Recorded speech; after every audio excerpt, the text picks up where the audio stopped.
donc yow daal da ngaa bëgg ñëw jël sa wàll ci làmb ji. non làmb ji maa xam en fait du question sama wàll. mais ñu bëri lu ngay wax ni dañu naa ñëw fan nga teg lu ngay wax ni. mais très bien mooy. ay ñoo ngi leen di sant di leen gërëm bu baax di leen wax bismillah tey man maa ngi fi man maay Ousmane Diouf fan of Low Limit maa ngi nii ak Mr Bakary le grand champion. di waajal le 18 octobre.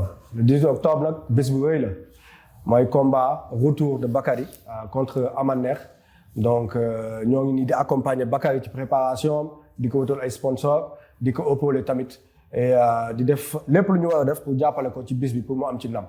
Bakary maa ngi lay remercier nuyul Sénégalais yi. et puis d'abord ñu ngi lay ziar fi ma commencé damay nuyu moom parce que Sénégalais yi maa ngi ñoo bokk banque. dañu bëkkante saa su ne ñu ngi lay ziar di la joxaat sa wàccuwaay bu baax di bëgg sa présence ci suñu. jaajëf macha allah nee naa leen sama gars yi no limite ak ñoom ba géej gi fer ba caaka ñaay gars yi maa ngi leen di ziar yéen ñëpp di leen nuyu di leen jox seen wàccuwaay bu baax a baax Bakary de retour. fan ñu ne la ci làmb Sénégal muy lutte gréco-romaine lutte boo xam ne ni dafa ànd ak lutte libre muy jaxasoo sama adversaire tudd Amaneex moom laa war a dajanteeg le 18 octobre 2025 sama gars yi ñëw leen en masse te bu leen ko fàtte nee naa leen képp ko bëgg a gis Bakary ci feu et flamme demal nga uti t-shirt yi nga xam ne ni moom la ñuy wax no limit ndax sama supporter yëpp no limit la ñuy sol bu baax que ça soit clair waaw. no limit avec Yalmin nee naa leen code d'indication bi c'est you don't need to talk just do it that's why I'm here maa ngi koy def ak ki nga xam ne ni moom mooy no limit. talk less do more ñun moom dañuy liggéey.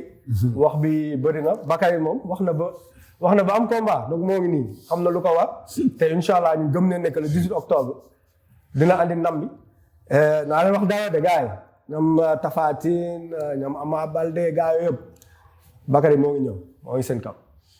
waaw comme ni mu ko waxee rek wax naa ba am combat moom mooy saaxo waxane boo ko déggee ñoom ñoo nekk ci giri ma xoy ca Mali gën a bambara ñëw leen rëkk ndax dañuy saraxule xam suñu bopp moom mooy lan ce qui nous permet d'avoir le franc-parler être véridique être honnête être digne et non seulement notre technique de communication va à l'au-delà que les gens ne pensent pas. Absolument. Donc moi je parle souvent avec nit ñi nga xam ne ni dañuy dund sport su dee dund sport automatiquement rek may comprendre du la comprendre. non boo ko dundul moom fàtteel tu passes à côté. aspect bu ngay waxee des fois ñu bëri dañuy am problème dégg la quoi. exemple laa lay jox ku musta dawal avion boo ko waxee avion nu muy naawee dafay jaar. waaw day xaw a donc la plupart du monde dañuy judd ci sport màgg ci sport mais sans ñu comprendre lan mooy les ingrédients de sport. dëgg la c'est vrai.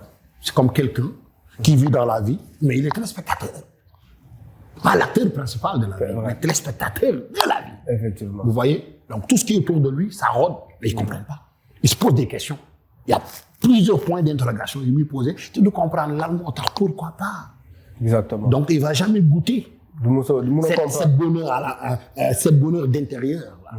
Donc moo tax man actuellement comme may wax rek pour gars yi comprendre ma dafay xaw a jafe dafay xaw a. loolu la mais. le 18 di ngeen comprendre lépp. incha allah léegi Bakary ñu dugg ci waxtaan bi. man damaa bëgg nga wax ñu tuuti kan mooy Bakary. ñu bëri xamee na la ci internet bi mais ñu bëri xamuñu sa parcours. Bakary ça fait combien de temps yaa ngi Canada lan nga fi jot a réaliser ba pare wax ñu fan ngay jëm loolu leen bëgg a xam. ku la njëkk ci léegi bu lëndëm moo lay wax fooy toogee. dëgg la. ça fait 23 ans je suis au Canada maintenant. Je suis arrivé ici j'avais 15 ans. J'étudiais dans le biocarburant. Biocarburant. moo taxoon ma ñëw fi. bi ma fi ñëwee automatiquement comme je faisais taekwondo au Sénégal. marché Moussante en face police bi. waaw Thiès benn dëkk ñaari gaar. donc ça a fait en sorte que ni boo dee xool moment boobu laa gënoon a conscient gën a xam. dëgg la bi may gën a doon tuut tànk Mbàkke Bawal la ma ñëpp xamee. samay parents Mbàkke Bawal lañ basé woon à ce moment là moment boobu maa ngi dem. kon yow Bawal nga. waaw mun naa la ne. mais kon lan nga bëgg a tase ak Tapha Tine yow. waaw non sport amul loolu. waaw sport la sama frère sax mën naa xeex ak moom. dëgg la sport man loolu dérangé wu ma. dëgg la xam nga gis nga savoir. mën nga ci diisante ku ne. effectivement xam-xam moo mel noonu. bu doon loolu boo nee ci kër papa doon ministre yow doo bëgg a doon ministre. waaw dañuy wax dëgg du question yi da ngaa ko damay liggéey lu gën yow non mais tout le monde aime ça le challenge. chaque être humain aime être devant la scène. effectivement mais ça dépend sur quelle manière nga bëgg a nekkee devant la scène.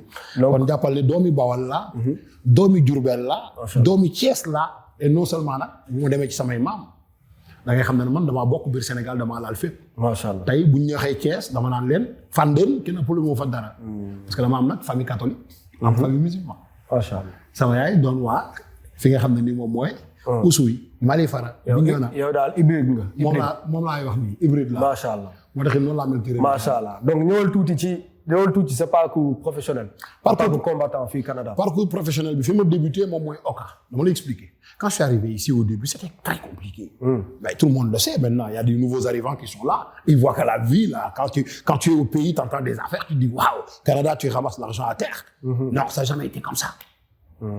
Ça n'a jamais été comme ça. Donc la réalité en est que quand je suis arrivé ici, au début, c'était dur de trouver d'une façon de travailler et puis tout. Tu n'as pas de permis de travail, tu n'as rien. J'étais obligé d'aller à Oka, la réserve d'indienne, pour faire des combats le soir. Ça a débuté comme ça. Donc tu combattais pour survivre? Ben oui, frère. C'est comme ça que je gagnais mon argent. Wow. C'est comme ça que je pourrais avoir un loyer de $350 dans le temps. Là, ça coûte cher. Là, c'est plus la même chose. Ouais, 350. C'est sûr. Et quel type de combat tu faisais? Un mix. C'était plutôt du kickboxing. Kickboxing. Quand tu tombes à terre, tu vas te relever. C'est juste du kickboxing. On a un gars ou là? Non, il n'y a pas de gants. Sans gants? Jusqu'à présent, ça existe. Machallah. Enfin, underground là quoi? Exactement. Mais au cas, c'est légal là-bas. Tu vas voir que la loi au Québec, c'est différent avec soit des métiers réservés. De même loi. Donc, faux, c'est légal. Donc, tu pouvais aller partir une soirée, faire 2-3 combats et ramasser $1,000-1,500. Tout simplement. Ça a commencé comme ça. Et il y a un monsieur qui s'appelle Giuseppe Magri. C'est un Italien. C'est lui qui Monsieur Magri? Oui. Il m'a vu et il m'a dit, mais tu sais quoi? Toi, tu pourrais être professionnel dans ça. Donc, il m'a amené Taekwondo Black Panther à Laval. Vous pouvez aller vérifier. Donc, le coach, il s'appelait. Merci beaucoup. Merci beaucoup. Donc, le coach, il s'appelle Fouad Yunan. Ça a débuté là. J'ai commencé à faire des compétitions de taekwondo. J'étais 4 fois champion de taekwondo. Bon, Québec Open, Montréal Open, Canada Open.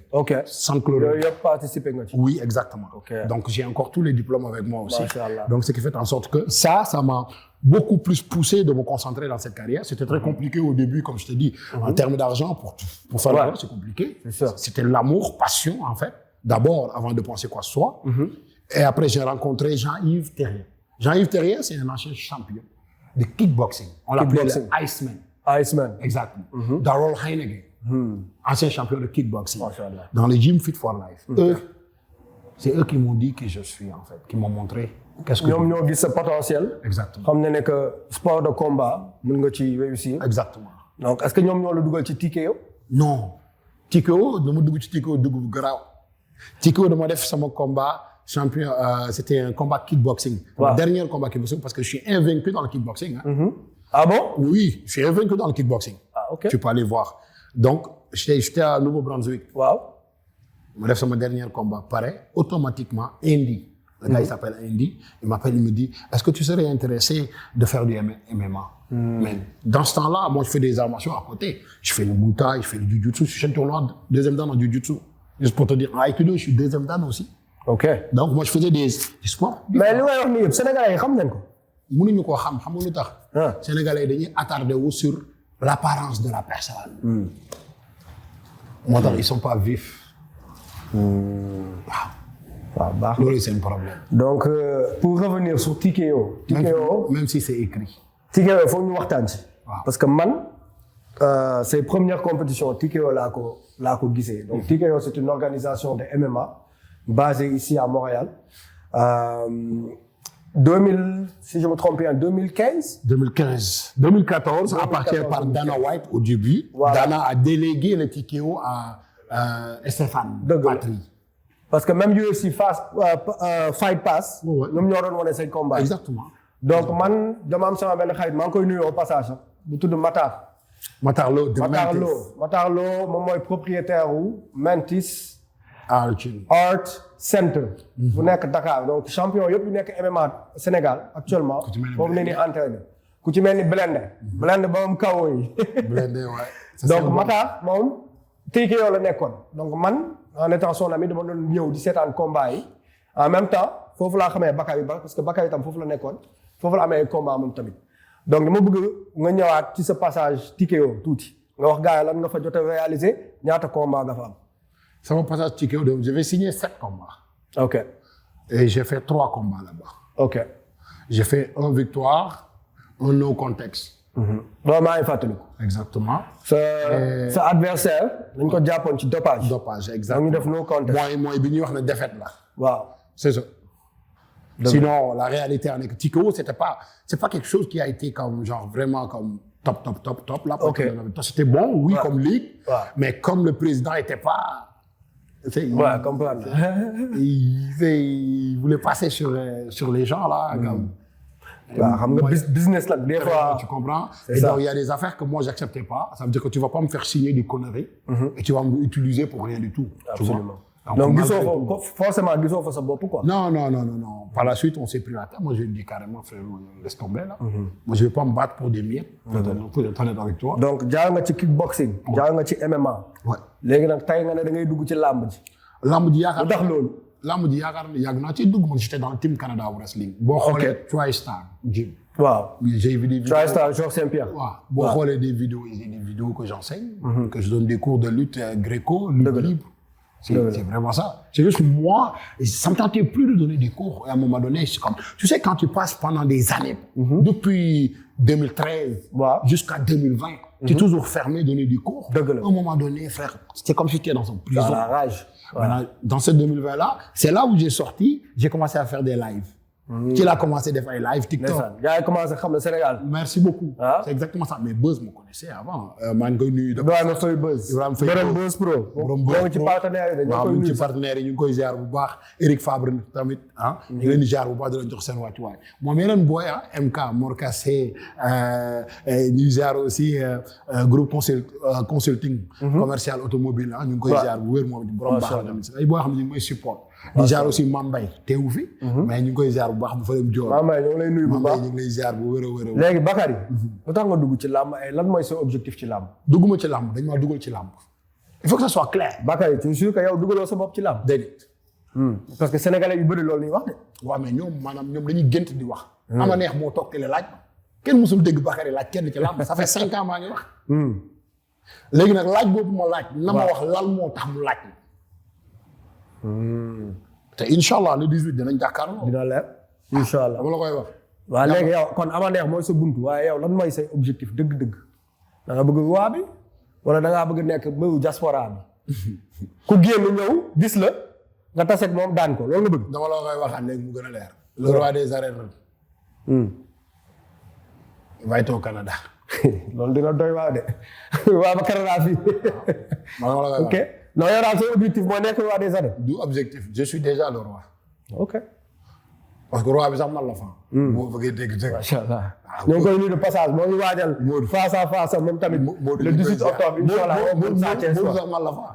ah wala xamoo loolu. waaw. waaw léegi soo léegi on va dire que gagné nga le 18. lan mooy prochaine étape. Tapha Tine. kan. Tapha. waaw Bakary. nga ne. barke yàlla. Tapha Tine. Bila. le géant du Bawol. ñëpp bàyyi ko yow nga ne da nga koy jël. mais loolu xanaa kay ci cage lay nekk. MMA wala. fu ma ko fekk duma ko. Tapha Tine man mii sax ñeme wu ma la waaye yow da ngaa ñeme Tapha Tine. sérieusement je vais pas te mentir là fu ma ko fekk duma ko moo xam ci cage moo xam ci làmbam fu mu mën a nekk. donc yow daal da ngaa bëgg ñëw jël sa wàll ci làmb ji. non làmb ji maax moom en fait du question sama wàll. mais ñu bëri lu ngay wax ni dañu naa ñëw fan nga teg lu ngay wax ni. mais très bien mooy kumpa gi muy doon ci ñoom bi ñuy xëy di dégg Mike Tyson champion du monde. waaw fu nekkoon. ku la waxoon ne la Modou Lo doon le roi des arènes da nga ko gëm. man de du ma ko gëm. waaye c'est ça exactement donc nañ muñ rek nañ toog xaar. comme ni ñuy xaaree année yi du jëm. seetaanal d'ici 2-3 ans le roi des arènes Canada lay yeewoo. incha allah Bakary sa préparation wax ci ñu ci tuuti. sans préparation au combat. waaw. bon sans préparation au ngay combat. préparer ce combat. Easy je fais 3 séances par jour. ñetti séance. oui 3 séances par jour. matin bi c'est très important pour moi. parce que boo dee xool machine bi matin bi la ëpp lu muy tàkk. dëgg la. tu vois boo xoolee da ngay xool ci métabolisme boo ñëwee ba vers ay 13h 14h day wàcc. waaw tu sens un petit peu de fatigue bi truc. mais à ce moment-là muy deuxième séance bi li may def mooy plus étirement. des trucs comme ça. dans le yoga léger quoi. oui exactement. ngoon gi c'est contact su ma amul contact aussi damay delluwaat mais calisthénique lay def. ok. Calisthénique nag boo ko déggee mooy entraîner avec le poids du corps. je suis pas le genre de gars qui va se tuer avec les poids 3 plates 5 plates. non je suis pas dans ça moi. non. moom sa yaram. waaw moom sama yaram te muy entraîner d'une manière boo xam ne ni tey du ma am ay blessures. dëgg la. waaw boo xool sama carrière j'ai jamais eu de blessure. macha allah donc yow daal 3 séances ngay def instant pour préparer ñu bëri xamal lu ñuy laajte. ndax yaa ngi dem plage wala yaa ngi dem ay dune. non déw ma côté boobu nag. non sama douche laay toog contact bi yëpp ci douche bi. léegi ci douche bi quoi. waaw tranquille. entraînement bi sax du ma génn sama kër sama biir dafa laay nee naan. amul problème gars yi lu ñu mën a xalaat nañ ko xalaat waaye li ma leer ba leer. waaw góoroo góor kese bu ñu dajee man ak ama neex. souvent ñu xool ñu xam. am na ay rumeur daal ñuy wax ne que ama neex bu mu fi ñëwee dernier événement bu ñu defoon fii le mois de mars yéen ñaar daal apparemment daal. ku ne xam na kuy sa baay. man de loolu laa dégg waaye xaw ma rek lu xew. Ousmane ku ne xam nga kuy sa baay. xam nga des fois sama wax yi moo tax Sénégalais du may faral. ok waaw loolu la nag de. waaw mais xaloo faral nag. mais oui mais c'est vrai mais il faut être honnête quand même dans la vie. dëgg la maanaam ku ne xam na ku la mat baay. ku ne xam na ku la ëpp doole. ku la xam na ku la man. yaa ama neex da nga ko mën. ama neex laa mujj xam nga la la ci am. voyager ñëw voyager ñibbi. kese. Dias Trudeau. waaw Dias. kese. defet. mais loolu kay lu leer na. waaw baax na incha allah loolu dinañ ci xam. ci sëriñ la ko teg parce que mi ngi wër ci sëriñ yi naan Bakary day saaga sëriñ yi. Bakary respecté wul sëriñ yi Bakary gëmut sëriñ yi. mi ngi wër li ma jaxaseeg Sénégalais yi. sëriñ. man côté sëriñ damay waxaat du question u gëmuñu ma sëriñ yi. mais dafa doon pratique boo xam ne ni man defuma ko.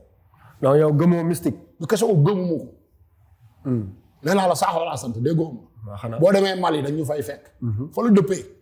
nga dugg biir sama waa kër yaay nga dugg fii nii Ziguinchor. da ngay toog.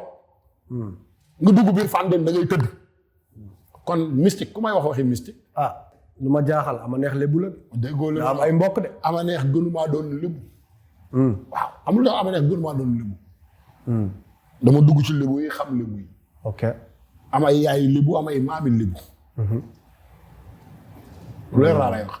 am ay yaay lébu am ay maami lébu. kon yow bàyyoo sa bopp quoi ci combat bi. yàlla xam na ne du ma ci laal butéel. waaw. bu Modou Lo bi ngay maye quoi yow.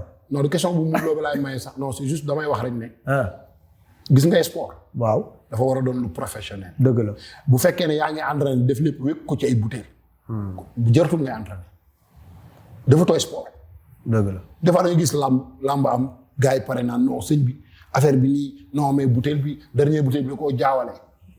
man psychologiquement day génn sport. Ouais. Donc yow daal sa préparation tout est axé sur le domaine sportif. tout simplement soxlawuma ci butéel soxlawuma ci dara. macha allah naanuma ci. macha allah. maam. gàllaaj rek bu dee gàllaaj rek. bu dee li gàllaaj kese. li ma liggéeyal sama ndey yàlla ma wallu si nga xool. bu indi sëriñ bu la neex. waaw baax na. gàllaaj rek. waaw bàyyi ma waaye su ma ji. du ma ne gàllaaj amul de. waaye liggéeyal ndey ak baay dara dàqu. leer laa lay am seeni ñaan. dara dàqu. waaw loolu la de. loolu mooy sëriñ. xanaa xam nga dof yëpp dañoo war a dof ca ndey ak ca baay. dof dëgg. ca ndey ak ca baay lay dof. ñaan dëgg ndey ak baay ñoo koy def ci yow. gëm-gëm dëgg ak am confiance ci sa bopp dëgg. waaw xam ki nga doon. dañuy wax ne bien se connaître c'est savoir identifier clairement ses émotions leur origine. connaître ses points forts et ses points faibles. am na solo. c'est ça. am na solo Bakary kontaan na. en réalité en est que man maa la gën a kontaan maa la gën a bëgg. di la wax ne que bonne chance ci sa préparation ñun moom ñoo ngi fi donc comme Bakary lu mu wax ci début bi man No Limit laay représenté on accompagne les athlètes on organise des événements et puis on veut remercier vraiment ñëpp ñu jàppale tamit parce que lii yëpp nii pour ñu def ko dafa laaj nit yu bëri ressources yu bëri yoo xam ne gisoo leen instant yi. ñu ngi ginnaaw. waaw ñoo ngi suñu ginnaaw. Ousse ñu ngi koy ziar. Ousse moom c'est mon fils. waaw sama grand la mais sama fils la. kooku mooy sa bras droit. waaw moom noo romb na sax ay effet moom kenn xamul sax lan la fii. macha allah ndax Ousse mooy man maay moom. macha allah. du ñuy discuter ci lu bari nag. Weuz ñoo ngi lay nuyu bu baax Beuz tamit ñoo ngi lay nuyu bu baax. waaw Beuz ju bële rek ñoo ngi doon waxtaan. mu ne ñu xam nga lépp lu ñu soxla daal ci préparation bi moo ngi suñu ginnaaw. waaw maa ngi remercier tamit suñu caméraman suñu réalisateur Moussa bu baax a baax. Moussa ko sama papa la. Moussa ñoo xam nga moo neex day jël tur boobu. moo jox liggéey bi yëpp donc on est très content Moussa vraiment merci beaucoup. Mohamed tamit ñoo ngi lay nuyu bu baax a baax. Mohamed di leen wax ne que am na yeneen yu ñu préparé am na sax beneen interview bu ñu préparé boo xam ne dañoo nar a dem xool vraiment jaar-jaaru Bakary fépp fu mu doon fu mu nekkoon di fight ak lépp ba Oka dinañ fa dugg incha allah dinañ fa dugg incha allah te dinañ gën a wane tam sa préparation xool na nu ngay préparé quoi donc di leen di remercier yéen ñëpp di wax Modou la Faye donc sama gars yi maa ngi leen di ziar encore di leen joxaat seen wàccuwaay di wax ne axlu noonu Bakary maa ngi leen di ziar di wax ne dem leen ngeen jënd t-shirt No Limit yi bu fekkee ne contre ngeen ma bëggoo leen ma da ngeen bëgg ma daanu ñaan naa leen ko li laay war a suul yi xam naa ne jënd bi perpétuel par la force la mais t-shirt yi ku ko ci jënd rek boo ñëwee ma daan ama neex macha allah wala ama neex daan lu ngeen bëgg rek jël leen t-shirt ay ta sama gars yi jaajëf kontaan nañ bu baax jaajëf